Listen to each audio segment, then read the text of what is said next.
Dozens of migrants crossed the U.S.-Mexico border a day before COVID-19 health measure is set to expire. Title 42, a public health rule in place since March 2020, has been used to deter migrants more than 2.5 million times and will expire on Wednesday. The influx comes after a U.S. federal judge in November ruled that the administration of U.S. President Joe Biden could no longer use the controversial public health rule known as Title 42 to block the entry of asylum seekers into the United States. The change comes as surging numbers of people are seeking to enter the country through the southern border, and with Republicans intent on making immigration a key issue when they take control of the House in January. White House Press Secretary Karine Jean-Pierre says that the end of Title 42 doesn't mean that the border is open.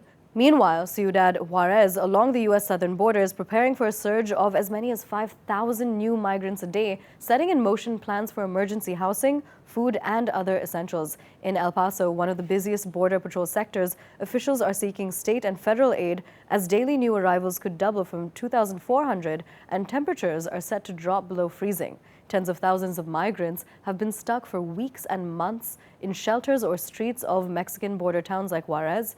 The shelters in both Juarez and El Paso are insufficient to handle the number of migrants arriving. Civil organizations are working to offer migrants a place to sleep, giving priority to women and children. Ricardo Medina, minister and member of the Family Hope organization, said that they have been preparing for a wave. A couple of months ago, they began to set up an abandoned space by the border that now functions as a shelter. Other migrants, like Javier Garcia, who left Venezuela 3 months ago due to the economic situation, said that he hopes to cross into the United States. El Paso braces for asylum seekers crossing the border. In the city of El Paso, Mayor Oscar Leeser said that they've received information from Border Patrol and shelters just across the border in Mexico, indicating that up to 20,000 migrants might be waiting to cross into El Paso. The Red Cross has brought 10,000 cots to help with the increase.